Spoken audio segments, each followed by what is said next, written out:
ulama memiliki kedudukan yang sangat mulia dalam kehidupan masyarakat Islam. Mereka adalah penerus tugas para nabi, sebagaimana disebutkan dalam hadis Rasulullah Shallallahu Alaihi Wasallam yang diriwayatkan oleh Abu Dawud. Sesungguhnya para ulama itu adalah pewaris para nabi. Para nabi tidak mewariskan dinar maupun dirham, melainkan mewariskan ilmu. Maka siapa yang mengambilnya, sungguh ia telah mengambil bagian yang sempurna. Di Indonesia, lahir banyak ulama besar yang kiprahnya tidak bisa dipandang sebelah mata.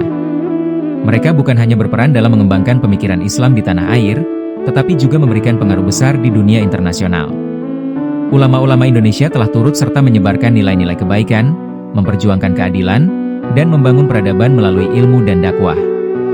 Karya dan warisan mereka masih dikenang hingga kini. Berikut ini adalah 5 ulama Indonesia yang namanya harum di kancah dunia berkat kontribusi besar mereka dalam dunia keilmuan dan dakwah Islam. Syekh Sulaiman Ar-Rasuli Al-Minangkabawi. Dikenal luas dengan sebutan Inyak Canduang, Syekh Sulaiman Ar-Rasuli lahir di Candung, Sumatera Barat, pada tahun 1871 dan wafat pada 1 Agustus 1970. Ia merupakan salah satu ulama besar yang berperan penting dalam perkembangan Islam di Indonesia, khususnya di ranah Minang.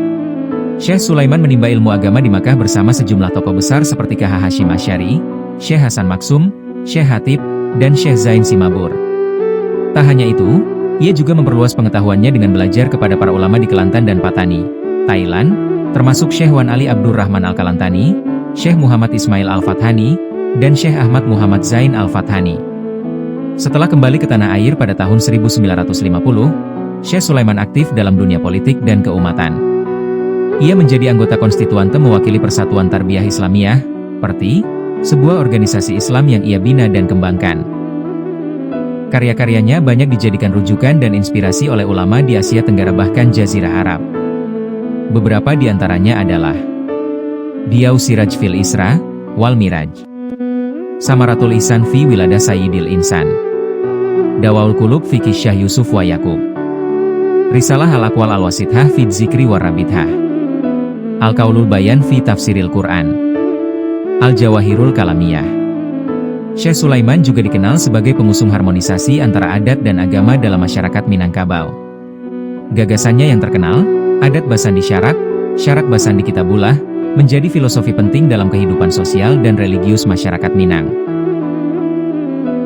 Arsyad Al-Banjari lahir di Desa Lok Gabang, Kecamatan Astambul, Kabupaten Banjar, Kalimantan Selatan pada 17 Maret 1710. Ia wafat di dalam pagar, Martapura Timur, Banjar, pada usia 102, yakni 3 Oktober 1812.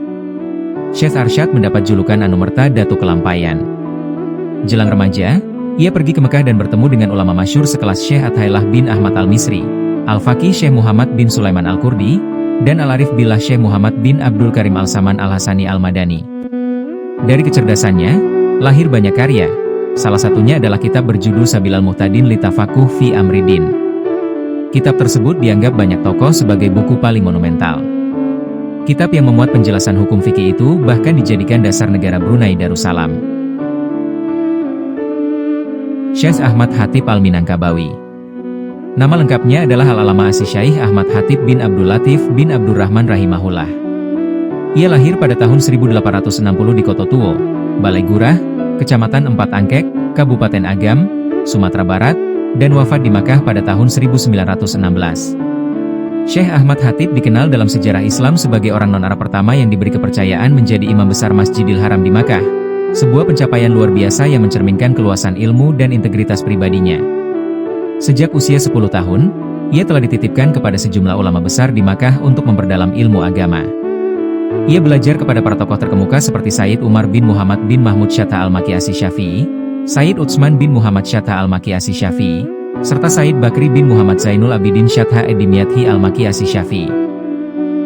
Kecemerlangan intelektual Syekh Ahmad Hatib menghasilkan ratusan karya dalam berbagai cabang ilmu, terutama dalam bidang fikih dan usul fikih.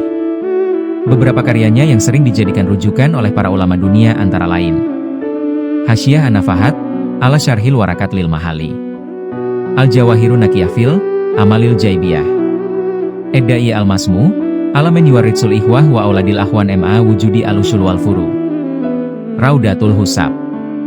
Di Indonesia, pengaruh Syekh Ahmad Hatib sangat besar.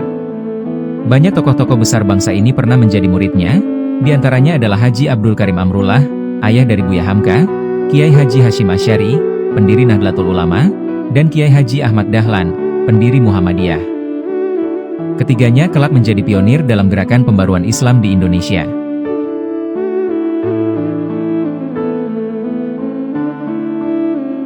Nama lengkapnya adalah Abu Al-Faid Al-Alam Al-Din Muhammad Yasin bin Muhammad Isa Al-Fadani.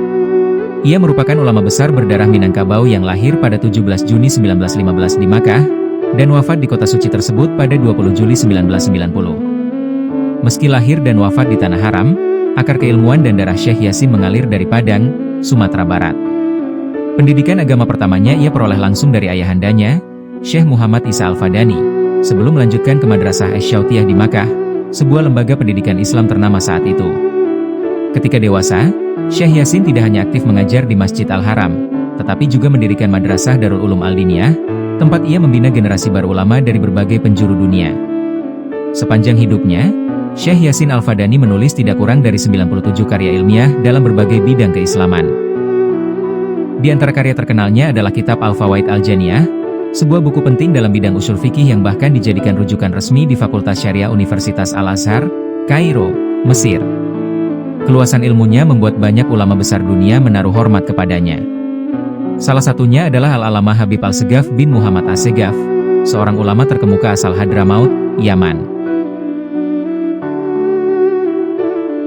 Syekh Nawawi Al-Bantani. Nama lengkapnya adalah Abu Abdul Mukti Muhammad bin Umar Al-Tanara Al-Jawi Al-Bantani.